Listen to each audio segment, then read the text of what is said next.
To do today is follow up on the community meeting that we had, several community meetings that we had last fall, particularly the one that we had at the farmers market. I think over the course of the day, we're going to be able to answer a few questions of where the project is, what's going on, and really kind of give you a really great idea about the things to come.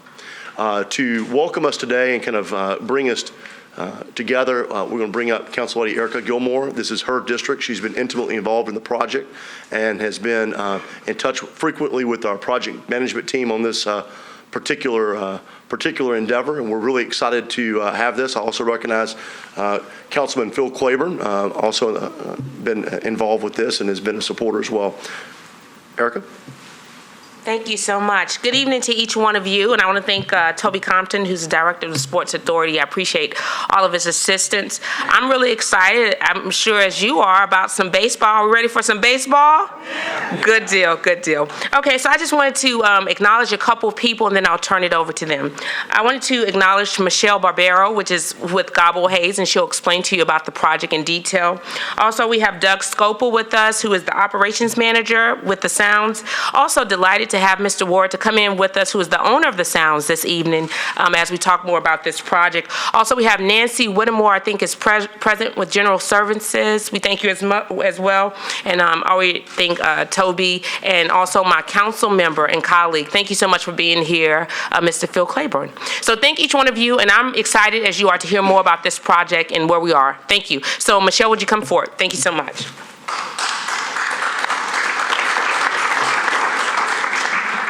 Thank you, Council Lady Gilmore. Again, I'm Michelle Barbero, and I'm with Gobble Hayes Partners, and we're the project managers on the team here. So what I'm going to talk to you today, I'm going to spend just a few minutes talking about the project itself. I'm assuming most of you all have heard about this project a time or two by now, and so we'll focus more on the construction and what's going on there. So let's see here if I can get this to work. There you go. So we've got here the project itself. If you can see over here, here is Jefferson Street, right there, along there, and we've got a couple other properties happening.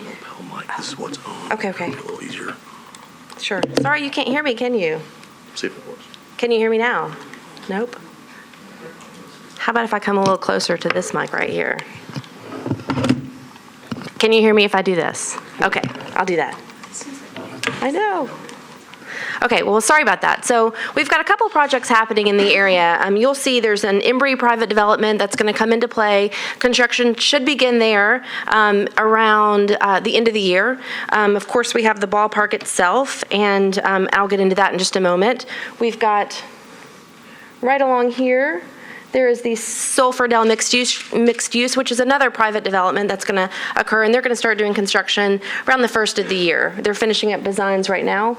And then there's a couple spots here for future state development, the future state library and archives, and the state museum. And of course, the state parking garage, which they're finishing designs now and should start construction there in about by this fall.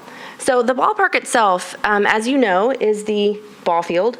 The facility, which is we're going to talk about, and you'll see a lot of wonderful renderings there shortly, and then the greenway, which comes along here. It's something that's really unique. So I'm sure you've heard this by now, but the greenway is a part of the ballpark, something that's going to be unique to Nashville. So when you're at the game, you're going to be within that greenway, and your kids can run around and play, and you can still be connected to the game. So it's something that's really special to Nashville, and I think we're really excited about it. The field itself is recessed. It's down 11 feet. So as soon as you walk in, you're going to have a wonderful connection to the game. So let me keep on going here. I've got a few renderings. So when you're walking into, say, Jackson and Fourth, the grand ceremonial entrance right here, you're going to walk in and immediately be connected to the game because that field is recessed by about 11 feet. So you're going to have a wonderful view of the game. You can walk around the concourse. It's a really modern looking facility, but yet still has a lot of that old historic feel to it. It's going to be really a wonderful spot. We'll talk more, and you'll have a lot more renderings here with Mr. Ward's going to come up and show some of the updated drawings. But here, of course, the greenway, it serpentines through the area, so it's something that's going to be really beautiful, beautiful vegetation. So what's going on? That's what you're all interested. What are we doing right now, and what can you expect? The official groundbreaking was January 27th, so we really started doing some of the earthwork and moving dirt around, as so to speak, early March. Spent quite a bit of time doing that. Excavation, we had 2 different types of fill actually in the area. So once we started uncovering that 11-foot recessed ball field, we were finding old construction and demolition debris. And it was actually interesting because some of this was part of the old Andrew Jackson Hotel that was actually buried at the old Sulphurdale Ballpark. So we've seen some really interesting items. Also, there was an industrial area on the other side. So it's been really neat to see what's being uncovered. And of course, as you all know, we have some wonderful prehistoric artifacts that were found. And this is something that has been a huge interest, I think, for a lot of people. While we did not find any intact burial graves, nothing that would halt the project, we did see a lot of interesting pieces of pottery, mussel shells, and animal bones and that kind of thing. So basically what was happening, there were fire pits in the area, and prehistoric, the Native Americans in about 1150 AD, they were making salt pans and using that sulfur spring that runs from near Sulphurdale, using that to produce salt. And so this was a prehistoric industrial area. So our wonderful archaeological team that was contracted by the ballpark, as well as the state archaeologists, they spent time about almost 2 weeks on site, mapping the area, checking everything out, and assessing it. So we're really excited about the history that's on the site and that's been found there. So that's something that we've actually had several meetings, 2 meetings already with the Native American community. We've got another one set for the end of this month, and we're working together to collaborate ideas for designs on how to commemorate the history of the site. I'm sure we'll have more information on that later, but that was something that was really interesting, and we're really proud about that. So of course, we went back in and finished our excavation, and if you remember 11 feet down for the ball field, that's about 80,000 cubic yards that had to be removed. So that was completed in about June or so. You can see right here the depth, just a man standing right there. It's pretty large recession under there, which is interesting. What's happening right now, you'll see a lot of cranes going on. Pretty much what's going on now is we are drilling caissons. We're almost done with that. And what that is the deep drills, the deep piers are being drilled. That's the beginning of the foundation of the structures. So we had about 220 of those that needed to go in. Started in late April, and we're going to be finishing that work in this week, I believe. Certainly by next week at the latest, but we should be finished by this week. So next up, more foundation work, of course. You've got to have a really solid foundation, just like anything, to have a wonderful building. So that we're spending time on that. The basement walls are going up, and if you've driven by the site, you might see some of that coming up. And actually, what you are looking at right along here, this is the basement level. So if you've heard about having where like the programming areas are going to be, the batting tunnels are down there. Also some of the field home suites, which I have to say I think are going to be my favorite seat in this spot. So Frank, I'm calling. I've got calling dibs on a seat down there. So that's going to be actually right here along home plate, 4 home suites, and so this is the foundation for that. Pouring concrete as well. So what are you going to see next? Over the next few months, you're going to have a huge amount of activity coming. You're going to start to see steel going up. That's going to come about mid-August through the end of December, and then you'll start to see the shell of the building itself take form. And then, of course, the seating, which I think it will be very exciting once we start seeing that happen, because then you really start to feel like it's a ballpark. I love that. So the seating will happen, in the wintertime. So December, January, February, we should have the stadium seating in. The next step, really, we're focusing now on the building itself, the facility. That's the largest piece. And then the field will come after that, and then we'll finish up the greenway. So that's kind of the way that we're moving. Got a couple of views here. I don't know if you've seen this. A lot of this information is also on some of the website, the Sports Authority websites housing this. But we've got the aerial of what the park will look like. So here you have Jackson Street, 5th Avenue right here, 3rd Avenue, the Greenway, and of course it's looking downtown. So you can start to see in April, it's starting to take shape. This was our excavation. If you remember the timeline, this is our excavation that's happening. Then you start to see in May, we're almost done with the excavation, you start to see some of the larger equipment come on site, start working on our caissons. June, you can start to see the basement wall take shape right there. And of course, July. And this was just about, July 2nd or so, I believe these pictures were taken. And we are now at, July 8th? That's a whole week ago. A lot's happened since then. This project is really fast-paced, so we're moving really quickly on it. So you can see here how this is taking shape. Right here is going to be home plate. So we're happy to take any questions or comments that you have. There are comment cards that are in the back, and if you need one of those, you can just raise your hand. There's several people who can bring one to you, and we're happy to hear those and to answer any questions you may have. Also, we have these images. Any of these aerial images are on the Sports Authority website, so please feel free to look at those. And also, I would like to actually introduce you to the owner of the Sounds, Mr. Frank Ward. He will be presenting the video, which this is what you really came to see. This is something that's going to be wonderful. He's going to show what the park is going to look like. So I'll leave it to Frank Ward.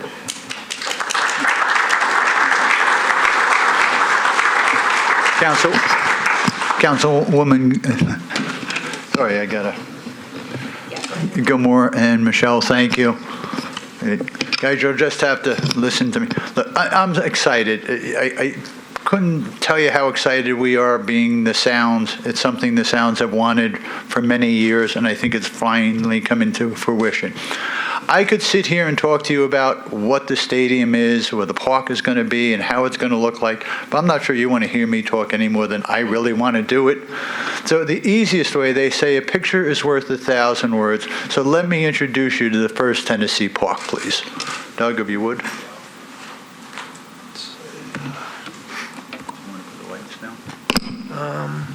Yeah.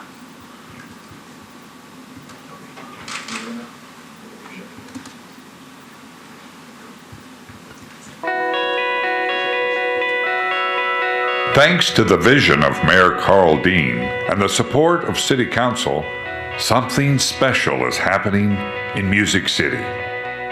First Tennessee Park, inspired by the historic site of Sulphur Dell and dating back to the Civil War when baseball was first played in Nashville. First Tennessee Park will integrate a new greenway, which will become the scenic outfield backdrop, framed with mixed-use development that will stimulate the entire area for blocks around. The ballpark design takes in both progressive and traditional features, which celebrate the history and the future of Nashville Sounds baseball. With Nashville's grand skyline in the distance, the ballpark's front door on Jackson Street welcomes fans through a ceremonial home plate entry. Upon entering, fans can circulate around the ballpark's wide concourses.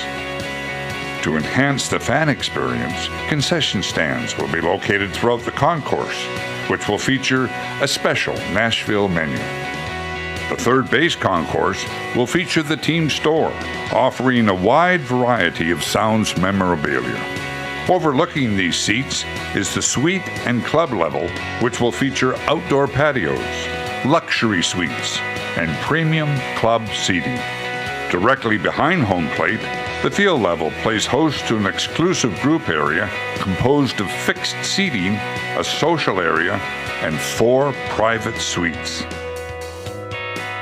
The ballpark's 18 suites will be on both the first and third base sides. Located between will be the club's outdoor patio, which has great views of the field and downtown skyline. The suites will feature glass spanning from the floor to the ceiling, as well as exterior theater-style padded seats. First Tennessee Park features one of the largest and most luxurious exclusive areas for suite and club-level fans. The club and suite seats run the entire length of the second level. The new ballpark offers premium pregame areas along Fifth Avenue, which can accommodate up to 1,000 fans. One of the most exciting areas of the ballpark will be the wide variety of outfield experiences. Topping these is right field with party terraces and group seating areas. A unique 2-level bar will serve these areas, as well as all the other fans in the ballpark. The berm, which offers lawn seating, connects to the greenway and can be used throughout the year. Adjacent to the 3rd Avenue entry, the left field terraces can be used for a wide variety of group functions. Anchoring the outfield is the Sound's brand new 150-foot wide guitar scoreboard. Within the body of the guitar, the video board will show a display equal to 860 32-inch home television screens. The Nashville Sounds. First Tennessee Park. A new beginning.